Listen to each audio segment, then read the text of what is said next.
Welcome back to Kimchi Rednecks. Mayhem is here to tell you that our next and newest video is going to be on unboxing our new sous vide equipment. So, May, what do you have to say about that?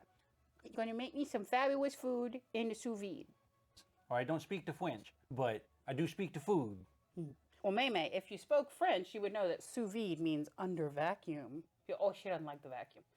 All right, so... Now that our co-host has returned to visiting with her sisters, we'll talk about sous vide. So for those of you who don't know what sous vide is, it is a way of cooking. You can do veg, you can do meats. So you can cook all of those things. It's basically a low temperature, long cooking time where you vacuum seal your food into the bag, then you cook it to a precise temperature in a water bath. If your crock pot is too fast, you go to sous vide. And then after you get your food out of your water bath, you will give it a finish either by searing it, by grilling it, or broiling it and giving it that nice crispy golden exterior.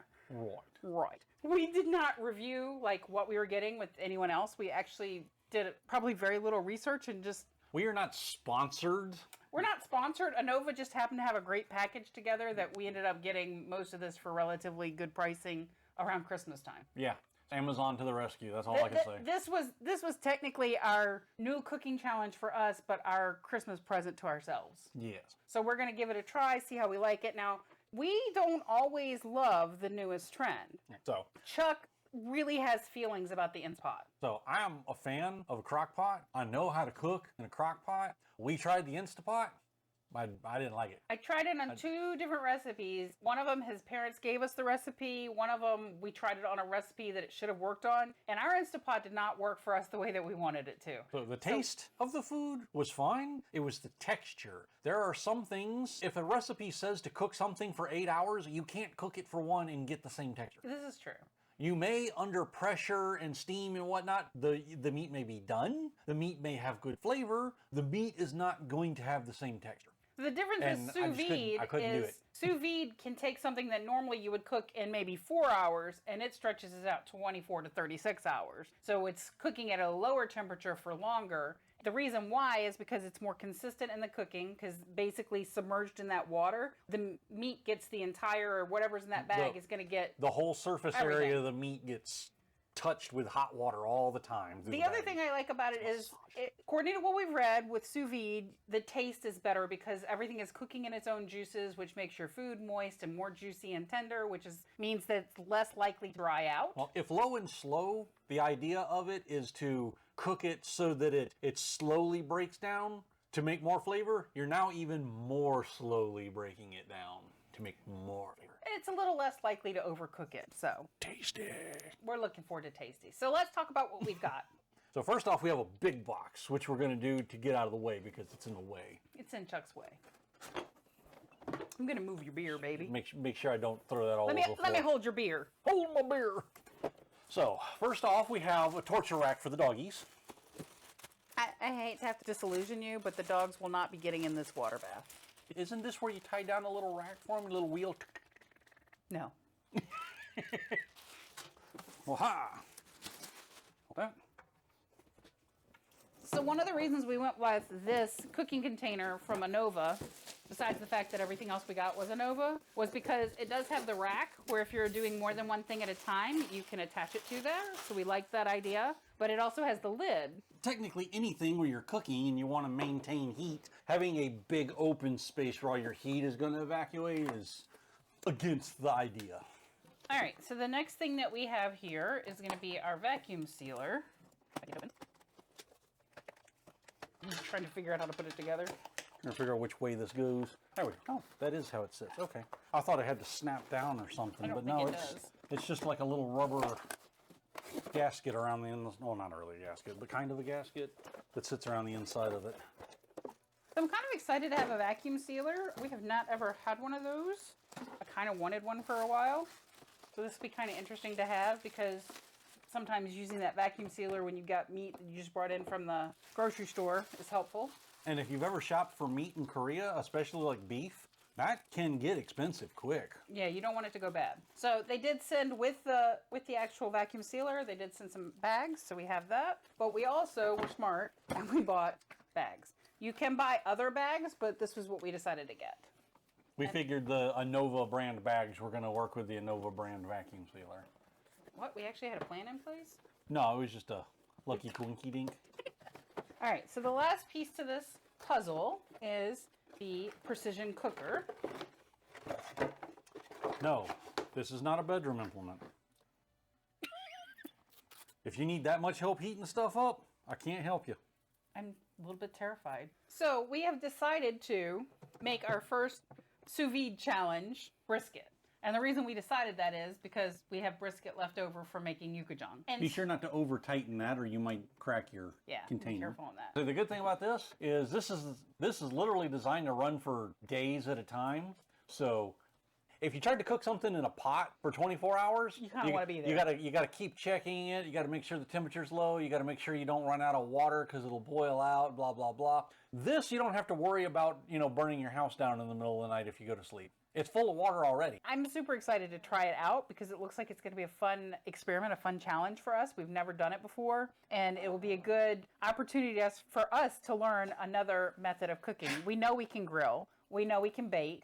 We know we can cook food on the stove. We're Southern, so we damn well know we can fry. We know we can fry. We know we can slow cook. We know we hate the Instapot. Sorry, Instapot. We will see you in the morning. Welcome back to Kimchi Rednecks. What are we doing today? Sous vide. Sous vide.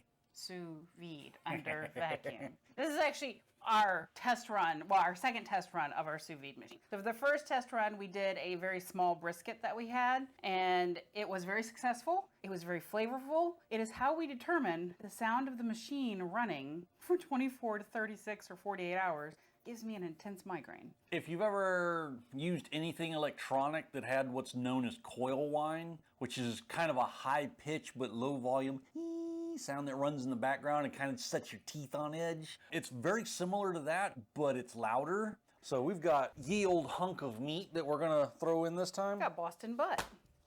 And a hunk of meat that size will cook in there from anywhere from, 36 to 48 hours? 24 to 36 hours. 24 to 36 hours. Sorry. But just due to the laws of cooking, the longer you cook it, the more tender it's going to become. The more it'll fall apart. Also, the temperature at which you cook it determines whether it is sliceable or not. So 150, or shreddable. 145 and 150 for the pork, I believe, was sliceable. 165 is it will pull apart. Also, the thing to remember is the sous vide is cooking your flavor in. So technically, it's cooked by the time you get it out because it's been in there long enough. You technically could pull it out of the bag after 2 days or whatever and eat it. It will not kill you. What you want to do to build even more flavor, you still have to put it in the oven. Put it in the oven, or for like chicken, you probably could fry that too. Chicken or steaks you would put on top, or you can grill, or if you have a smoker and you want to throw it in a smoker, have at you. You still have to finish it in some way. So this will cook for about an hour to an hour and a half in our oven once we get it out of the sous vide, but you'll see all that. So the one thing that we have to do, because when we purchased ours, they did not have the big rolls, plus this is really big, is we have to cut this down into a couple sections to be able to fit into our bags. So it's either going to be 2 or 3. I'm going to let you decide. What are we going to do? It's pulled pork. We're going to eat pulled pork. The whole thing? Yeah. Okay. It's all pulled pork. Then we can just put it in 2 then. I love pulled pork. It's going to be pulled pork. So for this part, we are filling the sous vide bucket, and we are letting the water heater put some warm water in there so that the little heating element thing does not have to work as hard or as long just to heat up the bucket. We are putting the sous vide machine in the laundry room, which is not where we normally do most of our cooking. But if you can see here, we've got the bucket full of hot water. Because this is an exterior wall and it does get fairly cold in this room, we've put a little bit of a blanket around it to help keep the water warm so that we don't overdrive the heating element here. But if you can hear this, let me grab my mic up here. That is not a really good thing to listen to for 24 to 48 hours. Yeah. It does tend to give you a headache after a while. Fortunately, I get to go to work, but poor Melissa had to sit here and listen to it. You think it's bad for me? Imagine how the dogs feel about it, because their ears being more sensitive than ours, it's much louder and much more annoying for them. Okay, so as we jump back in at a random point in what we're doing here, we have this hunk of meat, but it is very oddly... It's oddly cut. We didn't realize that when we picked it up. And since we're going to split it into 2, And we all know from our favorite Sam the Cooking Guy that fat is flavor, which is why I am so delicious. We're gonna need some of this Sorry, ladies, he's mine. fat in with the other hunk of meat. So Yes. I'm He's gonna trim some fat to go with the other. I'm doing a fat transplant for. Our pork is getting a fat transplant. Anybody see me sawing at this? Yes, I know I need to sharpen my knives. That may be a video for later. I'm not an expert at it, but hey, He's pretty good at it. we can make content. A few moments later. It's like a toupee. A fat toupee. That's how Dr. 90210 does it. Okay, so before we cut this, what you need to know is we actually dried it. We took it and we dried it off on Yes, paper towels. we did set it on paper towels. We patted it dry. You don't want to put anything in the bag wet already because it's going to cook in its own juice. And you can add a small amount of liquid, but you cannot add a lot of liquid. As we noticed with our brisket, there was a lot of liquid in that bag by the time it was done. There's a surprising amount of liquid in meat once it cooks down. The next step is going to be for us to add our seasoning. For our seasoning, we have chosen black pepper. Woo! Grinding in the air. And Maurice's is a place in South Carolina that is probably just your hometown. Like that Chuck just... It's just hometown barbecue. We love their barbecue sauce, and when I was stateside, they had barbecue seasoning and rub, so I said, hell yeah. And Chuck was like, hell yeah. I'm personally more of a fan of the mustard barbecue, But he'll live with this because it's good. This one includes salt, smoke flavor, chili pepper, sugar, spice, and dehydrated garlic. So and then we got some black pepper. Then we got black pepper. So the main things that we normally would have rubbed it down with are in this, so we're okay with it. Should I just sprinkle you down? Sprinkle it down. Make sure you get it under the toupee. All right, hold on. Now you rub that in. Give your meat a little massage. Should always give your meat a little massage, right, Chuck? Every now and then. Otherwise it gets lonely. You can use the sides of the chunk of meat to pick up the extras. This is what you call a liberal application of rub. And we're also going to add more rub. Because you are technically actually supposed to rub it into the meat. We are actually going to add more of the rub when it comes out of the sous vide. So immediately when it comes out of the sous vide, you have to let it rest. The tendency is going to be to want to just immediately pull it out and put it directly into something else. But I let it rest to room temperature. Let it set to room temperature. And then move on to the next. All right, so now we're going to do our black pepper. It's fresh peppercorn too. That's smells tasty. Cannot complain about fresh peppercorn. Okay. So, I'm going to do this what I tell most people to do with their opinions. Stick it in here and twist it sideways. You are twisted. You are going to make a little bit of a mess with the spice in case you have pets. Dogs, out. So then one thing you want to know is you're going to wipe this off. Dogs, because out. we have to seal it, so you don't want that spice getting in the way of sealing. Yeah. Hold on a second. We got to do pest removal. All right, so the next step is going to be we're going to vacuum seal it. Remember, we bought the vacuum sealer. If you don't have a vacuum sealer, you're going to look at a water displacement method. I'm not going to explain that to you because I'm not doing it and we don't know as much about it. So there you go. Look that up. I'm sure you'll find many videos on it. However, we're going to vacuum seal because that's what we have. We had to learn how to use this correctly on the last one. So what we determined was if we take and we put this right about here, right before the little terminals, I guess you call them, and then we lock it in. So we determined pulse vacuuming first helped us better. There is an auto button on there, but we decided to manually seal it because sometimes, especially when you have chunks of meat like that, you may have to wiggle it around to get the level of vacuum seal you're looking for. You may want to wiggle it a little bit, try and flatten it out, make sure the meat, make sure there's little chunks, there you go. All right, and seal it. And the light comes on. Okay, you just wait for it to go off and then you pop it open. And there you are, one sealed bag of food. So there we go, we got that. So one thing to note, once you have sous vide this will last in your fridge for up to a week before you have to do the next step. Most of those items that you sous vide will last in your fridge for a little while. So if you don't, like if you pull it out and you're like, oh, I don't want that for dinner, I'll do it tomorrow. You can actually do the finishing part the next day. So don't stress over that. That's the ease of sous vide, is that we don't have to worry about that part. Our next step is going to be getting this into the water. All right, so we are at 165. We had already set this. Starting it with hot water, yes, definitely is helpful. So just remember that. For some people, we will point out, you do not actually eat or drink the water that's in the bucket at any point in time. It's literally just to cook the plastic. I knew that was going to happen. I was wondering. So we're going to stick that in on this side. I'll stick this one in over here. I'm just going to stick my rack back in. The meat was too thick to fit through the... It was too thick. Here. Back on. There we go. The main thing at this point is you're going to want to make sure that you're clipping it in so that it stays in the water. So that side is all the way in. This one being a little bit thicker. Now, they do make, and you can buy off Amazon, magnetic weights that you can put on the bottom of the bag to help keep the bag pulled down toward the bottom. This one is really big, which means I need to make sure that I'm getting all of it underwater. So I'm gently poking it with our chopstick to make sure that it is underneath the water. How's that with you? Okay.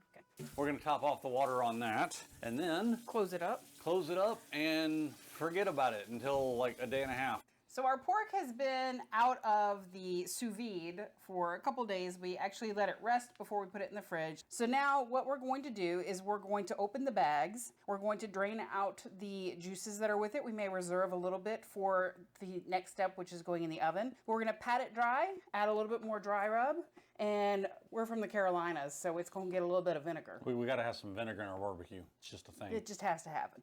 That's where we are right now. Our oven is on. It's at 300. We're preheating that. We're going to open these up. All right, so this may look a bit gunky, but that's just because all the meat stuffs have settled and coagulated in the fridge. These have been sitting on the counter, though. I did bring them back up to room temperature, so they are room temperature again. But room temperature doesn't get the fat that was in there that turned to grease. It doesn't change that. You might not have enough paper towel written down. I might not have enough structural integrity in this meat. All right, well, just dump your juice then. It cooked for a long time. So it's literally shearing apart just from sliding it out of the bag. So it's going to pull apart really easy. Oh, yeah. Yeah, well, we got to keep it together long enough to get it in the... Well, remember, it wasn't really together very much when we actually put it in. The meat that we got was cut kind of weird. No, that's true. But I meant keeping it together long enough to get it into the thing so we can finish it. Yeah. Finish it in the oven. All right, so we're drying it off. All right, so this is going to be a bit of a moving catastrophe in progress.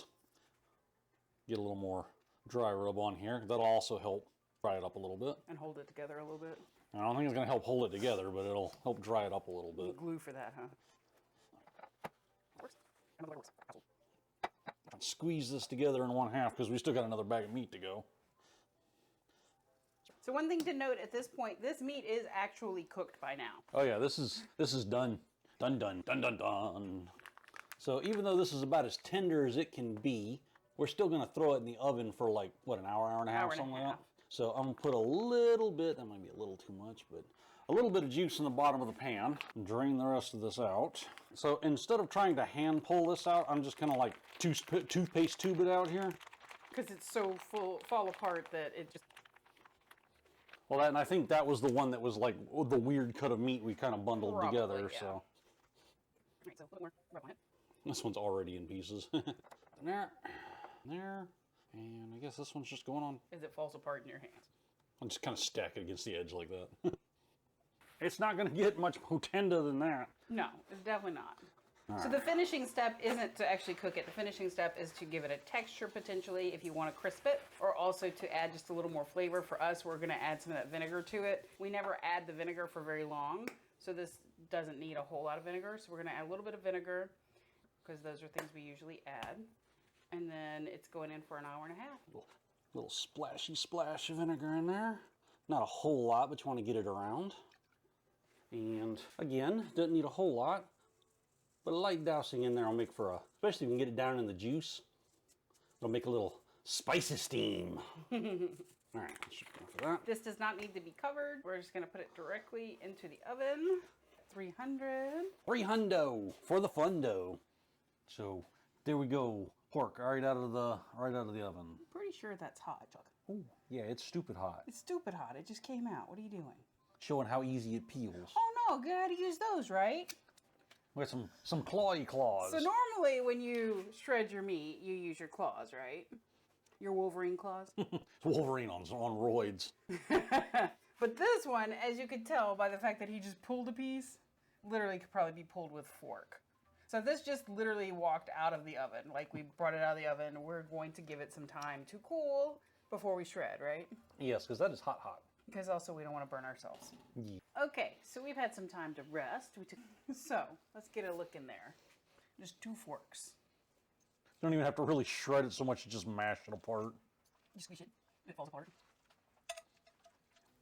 All right, so we have moved on to the table. We've pulled out our sauces. We have Maurice's Hickory Red. And I got some Southern Gold, because I like my mustard sauce. Got my obligatory white bread. Well, gotta have the white bread. We didn't do corn pudding today, and we didn't do hush puppies. It was a thought process, but I was a little tired, so we just went with butter beans and applesauce, because we have it. But we do have our sweet tea. So we are truly from the South, because you cannot be serving like something else other than your sweet tea, right, Chuck? Barbecue? Nah. Gotta have sweet tea with your barbecue. Barbecue or Dr. Pepper, one or the other. Dr. Pepper, I could go with that. And I also got some. So, I guess before I get into the one that I just put all my sauce on, I should get a bite of this plain barbecue. Probably a good idea. Because we're from the area where it's everybody disagrees on what sauce you should put on it, so they just cook it naked and you put your own sauce on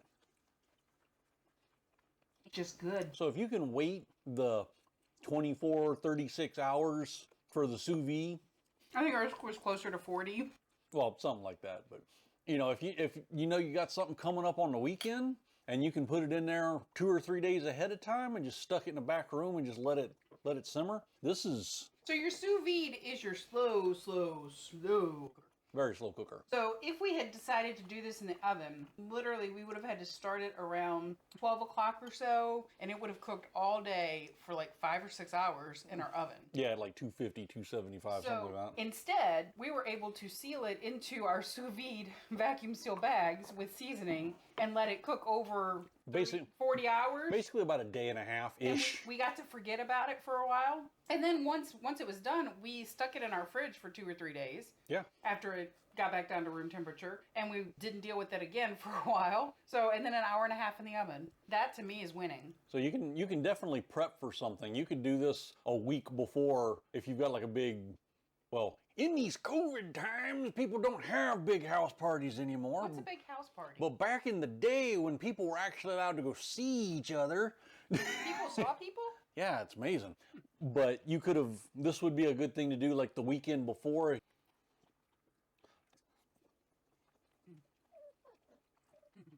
This is barbecue perfection. No barbecue for sweet dogs. I mean, it's real Southern when you got applesauce. The only thing that I could have done to make this more authentic at this point was served you Nana pudding. Little cup of nanner pudding. Yeah, Nana pudding. You'd have been in Southern heaven right now. Instead, we're having strawberry shortcake for dessert. I can't really argue about that either. Especially with Korean strawberries. Y'all don't know. Unless you know, you don't know. So we're going to quit teasing y'all, and we're going to eat dinner. So like, subscribe, do the internet stuff. We'll see y'all next time.